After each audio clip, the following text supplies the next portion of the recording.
السلام عليكم ورحمة الله وبركاته. إن الحمد لله نحمده ونستعينه ونستغفره ونعوذ بالله من شرور أنفسنا ومن سيئات أعمالنا. من يهده الله فلا مضل له ومن يضلله فلا هادي له. وأشهد أن لا إله إلا الله وحده لا شريك له وأشهد أن محمدا عبده ورسوله. أما بعد فإن خير الحديث كتاب الله وخير الهدي هدي محمد صلى الله عليه وسلم وشر الأمور محدثاتها وكل محدثة بدعة وكل بدعة ضلالة وكل ضلالة في النار. فأعوذ بالله السميع العليم من الشيطان الرجيم من همزه ونفخه ونفسه. بسم الله الرحمن الرحيم. يا أيها الذين آمنوا اتقوا الله حق تقاته ولا تموتن إلا وأنتم مسلمون. يا أيها الناس اتقوا ربكم الذي خلقكم من نفس واحدة وخلق منها زوجها وبث منهما رجالا كثيرا ونساء واتقوا الله الذي تساءلون به والأرحام إن الله كان عليكم رقيبا. يا أيها الذين آمنوا اتقوا الله وقولوا قولا سديدا يصلح لكم أعمالكم ويغفر لكم ذنوبكم ومن يطع الله ورسوله فقد فاز فوزا عظيما. أما بعد أعوذ بالله من الشيطان الرجيم. بسم الله الرحمن الرحيم. قال الله عز وجل في القرآن المجيد كلوا واشربوا ولا تسرفوا إنه لا يحب المسرفين. وقال النبي صلى الله عليه وسلم يأتي على الناس زمان لا يبالي المرء ما أخذ منه أم من الحلال أم من الحرام. اللهم انفعني بما علمتني وعلمني ما ينفعني وزدني علما. رب اشرح لي صدري ويسر لي أمري واحلل عقدة من لساني يفقهوا قولي. اللهم رب زدني علما. پیارے بزرگوں نوجوان ساتھیوں، پیارے بچوں اور خواتین ملت، گزشتہ جمعہ آپ لوگوں کے سامنے ایک موضوع کو لے کر کھڑا ہوا تھا کہ مال انسان کے لیے رحمت بھی ہے اور زحمت بھی ہے. اللہ تعالیٰ نے مال کو نعمت بھی بنایا ہے اور ہمارے لیے آزمائش کا باعث بھی بنایا ہے. کچھ باتیں آپ کے سامنے گزشتہ جمعہ رکھی گئی تھی. اس جمعہ آپ کے سامنے یہ بات رکھوں گا، مال انسان کے لیے فتنے کا باعث کب بنتا ہے؟ مال انسان کے لیے کسوٹی کب بنتا ہے؟ یا مال انسان کے لیے جہنم میں جانے کا سبب کب بنتا ہے؟ کچھ باتیں آپ کے سامنے رکھ کر اپنی بات کو ختم کروں گا. خطبہ مسنونہ کے بعد بخاری شریف کی حدیث میں نے آپ کے سامنے پڑھی ہے. اس حدیث کے اندر آپ صلی اللہ علیہ وسلم فرماتے ہیں یاتی علی الناس زمان لا یبالی المرء ما اخذ منه ام من الحلال او من الحرام.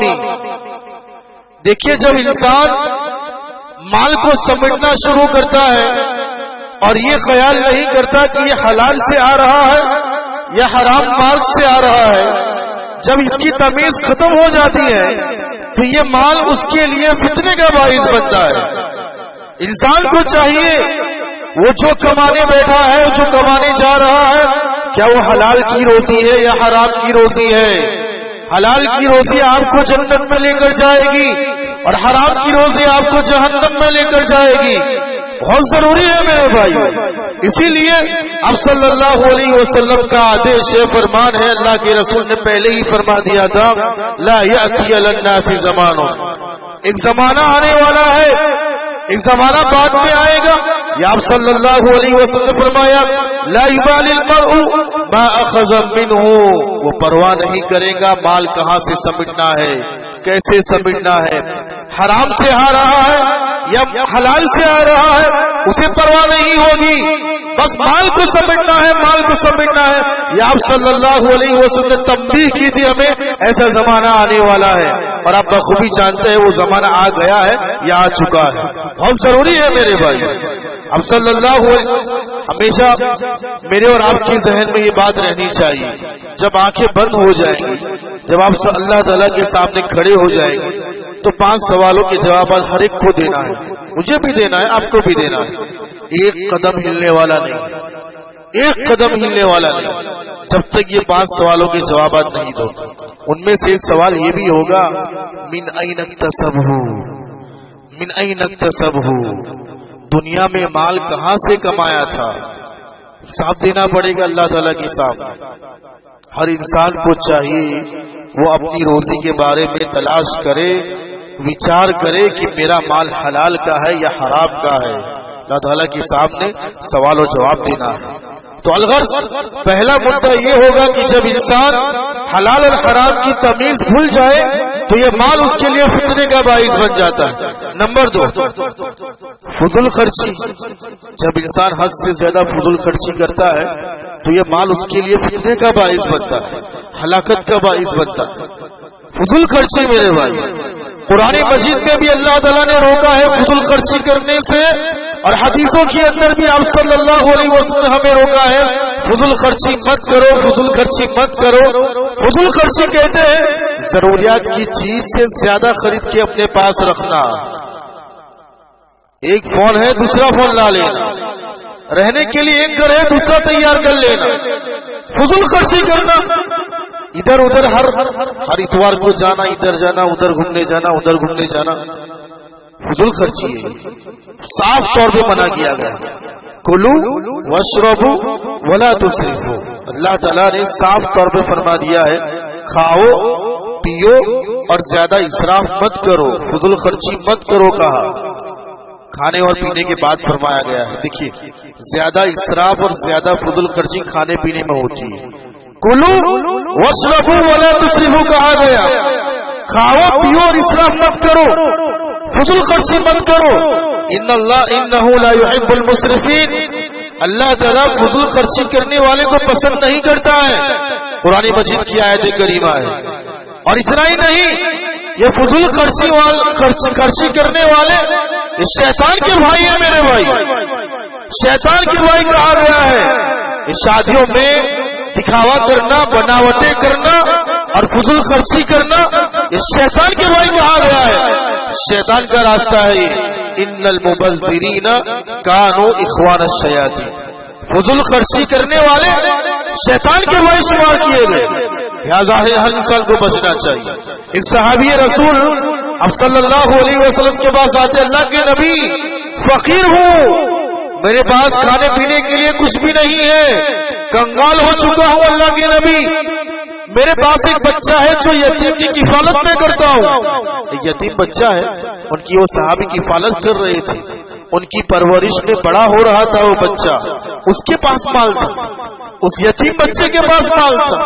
تو صحابی رسول ڈر کے مارے کہیں میں اس کا مال کھا سکتا ہوں یا نہیں کھا سکتا ہوں، میں کیا کروں اللہ کے نبی، میں تو خود کنگال ہوں، میرے پاس مال نہیں ہے اور الگ سے میری ذمہ داری ہے، میری پرورش میں یتیم بچہ ہے، اس کے پاس مال ہے اللہ کے نبی، کیا میں خرچ کر سکتا ہوں؟ اللہ کی نے فرمایا کل من مال یتیمک وغیر مسرف ولا مبذر ولا متعاسل. اللہ کی نے فرمایا ٹھیک ہے، تھوڑا بہت تمہاری ضرورت کے مطابق اس یتیم بچے کے مال میں سے کھا لو، لیکن یاد رکھنا فضول خرچی مت کرنا، حد سے زیادہ تجاوز مت کرنا، مال کو سمیٹنا مت. یہ اللہ کی رسول نے فرمایا بہت ضروری بنتا ہے. لہذا دوسرا مدعا یہ ہے کہ فضول خرچی انسان کے لیے اس کا مال ہلاکت کا باعث بن جاتا ہے. نمبر 3 بخیلی کرنا، جہاں پر ضرورت ہے وہاں بھی خرچ نہ کرنا، یہ بخیلی ہوگا. بیوی بچوں کی ذمہ داری مرد پر ہوتی ہے، ان کو کھانا کھلانا، ان کو کپڑے دینا، ان کی چھت کا بندوبست کرنا شریعت نے مرد پر عائد کی ہے، مرد کی ذمہ داری بنتی ہے. اگر آپ اس میں بخیلی کرو گے یہ بخیلی شمار کی جائے گی. مال ہے آپ کے پاس اور آپ خرچ نہیں کر رہے ہو، اللہ کے راستے میں نہیں دے رہے ہو، بخیلی کرنا یہ انسان کے لیے ہلاکت کا باعث بن جائے گا اور یہ بہت ہی خطرناک ہے. سیطوقون ما بخلوا به یوم القیامہ، جو مال سمیٹ کر رکھا ہے کل قیامت کے دن جہنم میں اس کا ایک ہار بنایا جائے گا اس مال کا، اور وہ ہار اس بندے کو پہنایا جائے گا جو مال سمیٹ کر رکھا. قرآن مجید کی آیت